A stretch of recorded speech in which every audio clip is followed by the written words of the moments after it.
সুপ্রিয় শিক্ষার্থী, এখন আমরা করব নবম দশম শ্রেণীর হিসাব বিজ্ঞানের যে আমার অধ্যায় ছয় এই যে এখানে জাবাদা হতে আমরা একটা গুরুত্বপূর্ণ যে একটা জাবাদা করব। এই জাবাদাটা কিসের ক্ষেত্রে? মানে সেবা প্রদানকারী প্রতিষ্ঠানের ক্ষেত্রে আমরা এই জাবাদাগুলো কিভাবে করব। এখন আমার এখানে যে প্রশ্নটা দেওয়া আছে, জনাব পীযূষ কুমার 2017 সালে 1 মার্চ তাহলে ঢাকার বেলু রোডে কুমার থিয়েটার নামে একটা ব্যবসা প্রতিষ্ঠান শুরু করেন। তাহলে আমরা এখানে যে প্রতিষ্ঠানের নাম কি? কুমার থিয়েটার। তাহলে লিখলাম কুমার থিয়েটারের সাধারণ জাবাদা। এরপর 1 মার্চ তারিখে তিনি ব্যবসায় 5 লক্ষ টাকা বিনিয়োগ করে। তাহলে মার্চ মাসে তার ব্যবসায়ী লেনদেন সমূহ তাহলে হচ্ছে লেনদেন সমূহ হচ্ছে নিম্নরূপ। এখন আগে লিখলাম, তাহলে এটা যেহেতু 1 মার্চ, তাহলে কত তারিখে হচ্ছে? 2017। আমরা লিখলাম 2017 মার্চ 1। মার্চ 1 তাহলে কি বলছে? যে ব্যবসায়ী 5 লক্ষ টাকা বিনিয়োগ করে। তাহলে এখন আমরা লিখতে পারি মানে যদি ইনি 5 লক্ষ টাকা যেহেতু ব্যবসায়ী নগদ টাকা আনছে, তাহলে আমরা এখানে লিখতে পারি নগদান হিসাব ডেবিট। যে নগদান হিসাব ডেবিট, যেখানে 5 লক্ষ টাকা। এবার এই টাকাটা একটা ব্যবসা প্রতিষ্ঠান শুরু করার সময় ইনি এই টাকাটা হচ্ছে ইনভেস্ট করছে, মূলধন। তাহলে এখানে লিখতে পারি মূলধন হিসাব ক্রেডিট। মূলধন হিসাব ক্রেডিট, যেখানে 5 লক্ষ টাকা, যে 5 লক্ষ টাকাটা লিখলাম। তাহলে এখানে একটা কারণ লিখতে পারি। কারণটা কি? তাহলে হচ্ছে নগদ টাকা নিয়ে ব্যবসা শুরু করা হলো। এই কারণটা লিখে আমরা এখানে এটা 1 তারিখের হিসাবটা আমরা ক্লোজ করব। এরপরে আমার এখানে হচ্ছে 2 তারিখে কি দেওয়া আছে? তাহলে মার্চ 2 লিখলাম, মার্চের 2। এই যে এখানে হচ্ছে থিয়েটারের 3 মাসের ভাড়া অগ্রিম পরিশোধ 90,000 টাকা। আমার যদি কোনো খরচ হয়, ওই খরচের নাম দিয়ে আমরা ডেবিট করি। এখানে খরচটা কেন হলো? অগ্রিম ভাড়া। তাহলে এখন আমরা লিখলাম এই যে এখানে অগ্রিম ভাড়া হিসাব, যে এখানে লিখতে হবে অগ্রিম ভাড়া। তাহলে অগ্রিম ভাড়া হিসাব আমরা ডেবিট করলাম। এখন অগ্রিম ভাড়া হিসাব ডেবিট করলাম, কত টাকা দেওয়া আছে? যে এখানে 90,000 টাকাটা আমরা লিখে ফেললাম। এখন যখন আমরা অগ্রিম ভাড়া দিছি, আমার কাছ থেকে নিশ্চয়ই নগদ টাকা চলে গেছে। তাহলে এখন আমরা লিখতে পারি এই যে এখানে হচ্ছে নগদান হিসাব ক্রেডিট। তাহলে এখানে লিখলাম যে নগদান হিসাব, যে এখানে ক্রেডিট কত টাকা হলো? হচ্ছে 90,000 টাকা। এরপরে এই যে এখানে যে কারণটা আছে, কারণটা আমরা এখানে লিখতে পারি নগদ টাকা। তাহলে নগদ টাকায় অগ্রিম ভাড়া পরিশোধ করা হলো। এটা লিখে আমরা এটা এই যে আমরা 2 তারিখের হিসাবটা ক্লোজ করলাম। এরপরে এখানে মার্চের 4, তাহলে হচ্ছে থিয়েটারের প্রচারণা বাবদ ব্যয় 15,000 টাকা। যদি কোনো প্রতিষ্ঠানের জন্য প্রচারণা বাবদ ব্যয় হয়, এটাকে আমরা বলতে পারি বিজ্ঞাপন। এখন বিজ্ঞাপন খরচ, এটা যেহেতু খরচ, তাহলে বিজ্ঞাপন আমরা কি করব? এখানে ডেবিট। তাহলে বিজ্ঞাপন হিসাব ডেবিট লিখলাম। এই যে এখানে বিজ্ঞাপন হিসাব, যেখানে বিজ্ঞাপন হিসাব কি হবে? তাহলে ডেবিট। এখন বিজ্ঞাপন আমি যেহেতু নগদ টাকায় খরচ করছি, তাহলে আমার এখানে নগদান হিসাব ক্রেডিট। তাহলে নগদান হিসাব ক্রেডিট, যে আমরা এখানে লিখলাম নগদান হিসাব ক্রেডিট। তাহলে কত টাকা হলো? এই যে যে 15,000 টাকা আমি এখানে প্রচারণার জন্য খরচ করছি, এই যেখানে ডেবিট। আর 15,000 টাকা যেখানে আমরা ক্রেডিট দিলাম। তাহলে আমরা এখানে কারণে কি লিখতে পারি? এই যে আমরা তো নগদ টাকাই হচ্ছে ব্যবসায়ের প্রচারণার জন্য খরচ করা হলো। এরপরে এখানে মার্চের 6 কি দেওয়া আছে? তাহলে তো এই যে এখানে থিয়েটারের জন্য চেয়ার টেবিল ক্রয় করা হলো 30,000 টাকা। সাধারণত আমরা জানি ক্রয় থাকলে ক্রয় সবসময় ডেবিট করি, কিন্তু যদি কোনো সম্পদ ক্রয় করি, ওই সম্পদের নাম দিয়ে আমরা ডেবিট করি। এখানে সম্পদটা হচ্ছে আমার এখানে চেয়ার ও টেবিল, কিন্তু আমার এই চেয়ার ও টেবিল হিসাব লিখতে পারবো না। এটাকে লিখতে হবে এই যে আমার এটা কত তারিখ ছিল? এটা লিখলাম এই যে কত তারিখ? 6 তারিখ। আসবাবপত্র হিসাব, আসবাবপত্র আসবাবপত্র হিসাব ডেবিট। তাহলে আমি যেহেতু নগদ টাকা কিনছি, তাহলে নগদান হিসাব ক্রেডিট। নগদান হিসাব ক্রেডিট। তাহলে এই যে এখানে আমি কত টাকার কিনলাম? এই যে এখানে 30,000 টাকা। তাহলে এই যে এখানে আমরা আগে 30,000 টাকাটা লিখে ফেললাম। এভাবে করে এটা আমরা ক্লোজ করে দিলাম। এরপরে তারিখ কি দেওয়া আছে?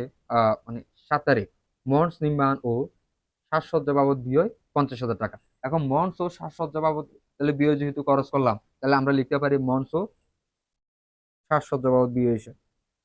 তাহলে কি দেওয়া আছে? মঞ্চ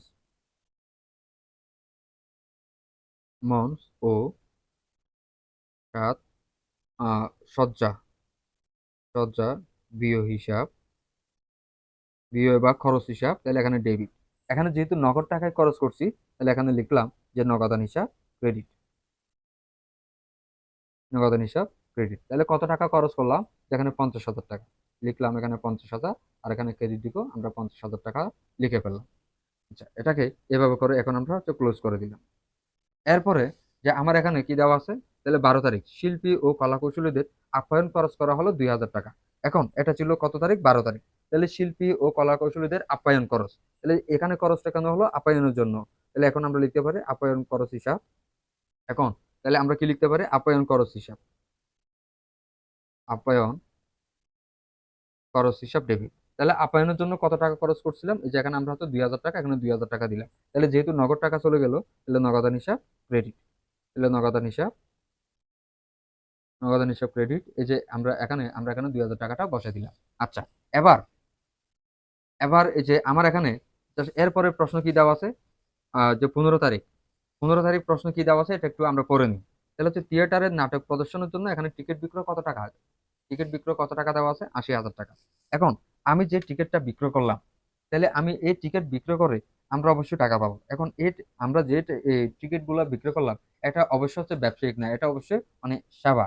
এখন আগে আমি এখানে 15 তারিখ লিখে ফেললাম। এখন এরপরে কি দেওয়া আছে, শিল্পীদের সম্মানী প্রদান 25,000 টাকা। এখন আমরা এখানে লিখলাম 18 তারিখ। তাহলে কি দেওয়া আছে, শিল্পীদের সম্মানী প্রদান করা হলো 25,000 টাকা। এটা যেহেতু সম্মানী ব্যয়, সম্মানী খরচ করা হলো, লিখলাম সম্মানী ব্যয় হিসাব ডেবিট, সম্মানী ব্যয় হিসাব, সম্মানী ব্যয় হিসাব ডেবিট। তাহলে কত টাকা, সম্মানী 25,000 টাকা, লিখলাম 25,000 টাকা। এখন এই টাকাটা যেহেতু নগদ টাকা চলে গেছে, লিখলাম নগদান হিসাব ক্রেডিট, নগদান হিসাব ক্রেডিট, যেখানে 25,000 টাকা। এটা আমরা হিসাবটা ক্লোজ করে ফেললাম। এরপরে দেওয়া আছে ইলেকট্রিক বিল পাওয়া গেল 3,000 টাকা। এখন আমরা কখনো ইলেকট্রিক বিল পাই না। এখন আমরা ইলেকট্রিক বিল দিই, আমরা একেবারে স্বাভাবিকলি যেটা বুঝি। তাহলে এখানে আগে আমরা 25 তারিখটা লিখলাম। এখন ইলেকট্রিক বিল আমরা যেটা দিই, অবশ্যই আমরা বিদ্যুৎ বিলের যে কাগজটা পাই, এটা অবশ্যই গত মাসের বিদ্যুৎ বিল এই মাসে প্রদান করা হবে। এখন আমরা যে বিদ্যুৎ খরচটা, এই বিদ্যুৎ বিলটা দিব, এটা অবশ্যই বকেয়া বিদ্যুৎ বিল। এজন্য আমাকে বকেয়া বিদ্যুৎ বিল পরিশোধ করব, তার জন্য লিখলাম বিদ্যুৎ খরচ হিসাব ডেবিট, বিদ্যুৎ খরচ হিসাব, বিদ্যুৎ খরচ হিসাব ডেবিট। তাহলে কত টাকার বিদ্যুৎ বিল ছিল, 3,000 টাকা, লিখলাম 3,000 টাকা। এখন আমি যেহেতু বকেয়া বিদ্যুৎ বিল দিছি, তাহলে এখানে লিখতে পারি বকেয়া বিদ্যুৎ বিল হিসাব ক্রেডিট, বকেয়া বিদ্যুৎ বিল অথবা বিদ্যুৎ খরচ হিসাব ক্রেডিট, এই যে এখানে 3,000 টাকা হিসাব করে এটা আমরা যে এখানে ক্লোজ করে ফেললাম। আচ্ছা, তো এরপরে কি দেওয়া আছে, যে 28 তারিখ, এখানে হচ্ছে থিয়েটারের কর্মীদের বেতন প্রদান 12,000 টাকা। এখন আমরা যেহেতু যে এখানে হচ্ছে বেতন প্রদান করতেছি, বেতন দিচ্ছি, তাহলে এটা কত তারিখ ছিল, 28 তারিখ। এখন কর্মীদের বেতন প্রদান করা হবে, বেতনটা যেহেতু খরচ, ওই খরচের নাম দিয়ে আমরা ডেবিট করব। তাহলে এখানে কি হবে, বেতন হিসাব ডেবিট, বেতন হিসাব ডেবিট। তাহলে কত টাকার বেতন, এই যে এখানে 12,000 টাকা, আমরা 12,000 টাকাটা লিখলাম। আবার যেহেতু নগদ টাকা চলে গেছে, তাহলে নগদান হিসাব ক্রেডিট, নগদান হিসাব। তাহলে যেখানে ক্রেডিট, তাহলে কত টাকা, এই যে এখানে 12,000 টাকা। তাহলে আমরা এই যে এখানে কারণ লিখতে পারি, যে কারণ কি লিখতে পারি, যে এখানে কর্মীদের হচ্ছে নগদে বেতন প্রদান করা হলো, অথবা কর্মীদের হচ্ছে বেতন প্রদান।